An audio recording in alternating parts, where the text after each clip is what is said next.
الكريم أما بعد فأعوذ بالله من الشيطان الرجيم بسم الله الرحمن الرحيم إن الله وملائكته يصلون على النبي يا أيها الذين آمنوا صلوا عليه وسلموا تسليما اللهم صل على سيدنا مولانا محمد وعلى آل سيدنا مولانا محمد وبارك وسلم الصلاة والسلام عليك يا رسول الله صلى الله تعالى عليه وآله وسلم۔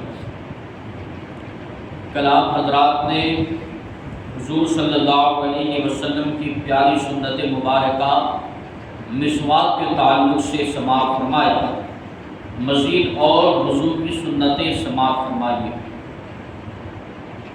3 چلو پانی سے 3 کلیاں کرے کہ ہر بار منہ کے ہر پرزے پر پانی بہہ جائے، اور روزہ دار نہ ہو تو غرغرہ کرے۔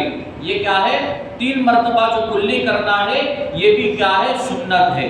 1 مرتبہ کلی کرنے سے کیا ہے؟ کلی ادا ہو جائے گی، لیکن 3 مرتبہ کریں گے تو کیا ہے؟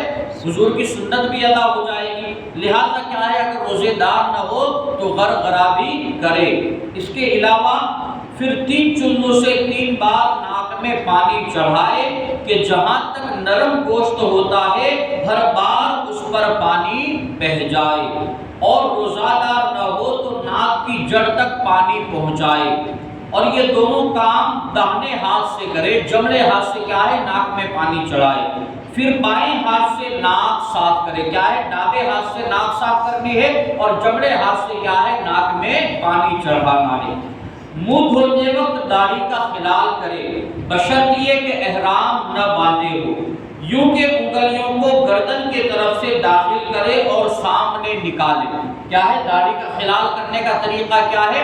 گردن کی طرف سے کیا ہے؟ انگلیاں لے جا کر کیا ہے؟ باہر کی طرف نکال لیے۔ داڑھی کا خلال کرنے کا سنت طریقہ یہ ہے۔ ہاتھ پاؤں کی انگلیوں کا خلال کرے، پاؤں کی انگلیوں کا خلال بائیں ہاتھ کی چھگلیوں سے کرے کہ اس طرح کے داہنے پاؤں میں چھگلیاں سے شروع کرے اور انگوٹھے پر ختم کرے، اور بائیں پاؤں میں انگوٹھے سے شروع کر کے چھگلیاں پر کیا ہے؟ ختم کرے۔ یہ جو آخری انگلی ہے اس کو کیا ہے؟ چھگلیاں کہا جاتا ہے۔ تو لہذا کیا ہے؟ پاؤں کی انگلیوں کا خلال بائیں ہاتھ کی چھگلیاں سے کرے، یعنی کیا ہے؟ ڈابے ہاتھ سے شروعات کرے، اور کس طرف سے کرنا ہے؟ اس طرح، جیسے اس طرح یہ 2 پیر ہے تو یہاں سے شروعات کرتے کرتے اس انگوٹھے پر آنا ہے، پھر یہاں سے شروعات کرتے کرتے آخری انگلی تک لے جانا ہے۔ بالکل اسی طرح جمنی طرف سے شروعات کر کے کیا ہے؟ ڈابی طرف ختم کر دینا ہے۔ دونوں پیر کا خلال اسی طرح کرے۔ جو اعضاء دھونے کے ہیں، اچھا ایک مسئلہ اور سماعت فرمائیے کہ اگر کیا ہے؟ بے خلال کیے پانی انگلیوں کے اندر سے نہ بہتا ہو تو خلال فرض ہے، یعنی پانی پہنچانا اگرچہ بے خلال ہو، مثلا گھائیاں کھول کر اوپر سے پانی ڈال دیا یا پاؤں حوض میں ڈال دیا۔ اگر کیا ہے؟ آپ کا آسانی سے پاؤں دھل جاتا ہے اور پیروں کی جو گھائیاں ہے وہ کیا ہے؟ آسانی سے دھل جاتی ہے تو کوئی حرج نہیں ہے، ورنہ کیا ہے؟ اگر گھائیاں ملی ہوئی ہے اور بغیر خلال کیے ہوئے کیا ہے؟ وہاں تک پانی نہیں پہنچ پاتا ہے تو اس صورت میں خلال کرنا کیا ہے؟ فرض ہے، کیونکہ یہ گھائیوں کا دھونا بھی کیا ہے؟ فرض ہے۔ اگر کوئی حصہ پورا رہ گیا تو پھر کیا ہے؟ وضو نہیں ہوگا۔ اور اگر آسانی کے ساتھ جس طرح کیا ہے؟ گھائیاں اگر کیا ہے؟ کسی پانی والے برتن میں ڈال دینے سے یا پھر کیا ہے؟ حوض میں ڈال دینے سے آسانی سے دھل جاتی ہے تو پھر کیا ہے؟ اس میں کوئی حرج کی بات نہیں ہے۔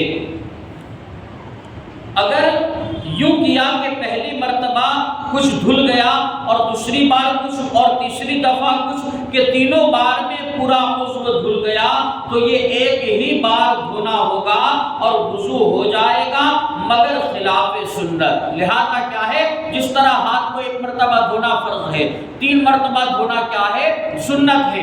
تو پہلی مرتبہ ہاتھ دھویا تو یہاں تک دھویا، دوسری مرتبہ دھویا تو یہاں تک دھویا، تیسری مرتبہ دھویا تو پھر کیا ہے؟ کوہنیوں تک دھویا۔ تو یہ 3 مرتبہ دھونے سے کیا ہے؟ ایک ہی مرتبہ ہاتھ دھونا کہلائے گا۔ سنت ادا کرنی ہے تو تینوں مرتبہ کیا ہے؟ پورا ہاتھ دھونا ضروری ہوگا۔ جس عضو کو بھی دھوئے پورا کا پورا 3 مرتبہ دھوئے تبھی کیا ہے سنت ادا ہوگی. تھوڑا تھوڑا 3 مرتبہ دھلنے سے کیا ہے وہ عضو دھل تو جائے گا مگر سنت ادا نہیں ہوگی. پورے سر کا ایک بار مسح کرنا اور کانوں کا مسح کرنا کیا ہے؟ پورے سر کا ایک بار مسح کرنا یہ کیا ہے؟ یہ پورے سر کا ایک بار مسح کرنا یہ سنت ہے اور چوتھائی سر کا مسح کرنا یہ کیا ہے؟ فرض ہے. اور کانوں کا مسح بھی کیا ہے اس ترتیب میں کیا جائے گا. انشاءاللہ جب مسح کا بیان آئے گا تو ترتیب وار میں بتاؤں گا کہ مسح کرنے کا طریقہ کیا ہے. اور ترتیب یہ ہے کہ پہلے منہ پھر ہاتھ دھوئے پھر سر کا مسح کرے پھر پاؤں دھوئے. وضو کی کیا ہے ترتیب یہی ہے کہ پہلے کیا دھوئے جاتے ہیں؟ ہاتھ دھوئے جاتے ہیں پھر چہرہ پھر سر کا مسح کیا جاتا ہے اور اس کے بعد آخر میں کیا ہے پاؤں دھوئے جاتے ہیں. یہ وضو کی کیا ہے ترتیب ہے. اگر کوئی خلاف ترتیب وضو کیا یا کوئی اور سنت چھوڑ گیا تو وضو ہو جائے گا مگر ایک آدھ دفعہ ایسا کرنا برا ہے اور بار بار ایسا کرنے والا گنہگار ہوگا. اگر کسی نے کیا ہے پہلے چہرہ دھل لیا اس کے بعد مسح کر لیا پھر ہاتھ دھوئے اور پھر پاؤں دھوئے تو یہ کیا ہے اس نے ترتیب سے الٹا کر دیا. ترتیب کیا تھی کہ پہلے ہاتھ دھوئے جاتے پھر چہرہ پھر سر کا مسح اور پھر پاؤں. لیکن کیا ہے اس نے الٹا کر دیا. پہلے چہرہ دھل دیا پھر کیا ہے اس کے بعد مسح کر لیا پھر پیر دھل دیے اور آخر کو اس نے کیا ہے ہاتھ دھل دیے. تو یہ 4 فرض تو اس نے ادا کر لیے. آپ کا وضو ہو جائے گا مگر کیا ہوگا خلاف سنت ہوگا. اگر کوئی سنت بھی چھوٹ گئی اور 4 فرض ادا کر دیے ترتیب سے بھلے ادا کیے یہ وضو تو ہو جائے گا لیکن کیا ہے سنت آپ چھوڑ دیں گے. تو ایسا اگر کوئی ایک آدھ دفعہ کرتا ہے تو یہ برا ہے کیونکہ اس نے کیا ہے حضور کی سنت کو چھوڑا ہے حضور کی سنت کو ترک کیا ہے. ایک آدھ دفعہ کیا تو برا ہے لیکن بار بار سنت کو چھوڑ دینے والا گنہگار ہوگا. لہذا کیا ہے بہتر یہی ہے کہ کیا ہے وضو سنت کے ساتھ ادا ہو جائے تاکہ کیا ہے وضو کا وضو بھی ہو جائے اور وضو کی سنت بھی ادا ہو جائے. رب فضیل کی بارگاہ میں دعا ہے اللہ تبارک و تعالی علم دل سمجھ کر اس پر عمل کرنے کی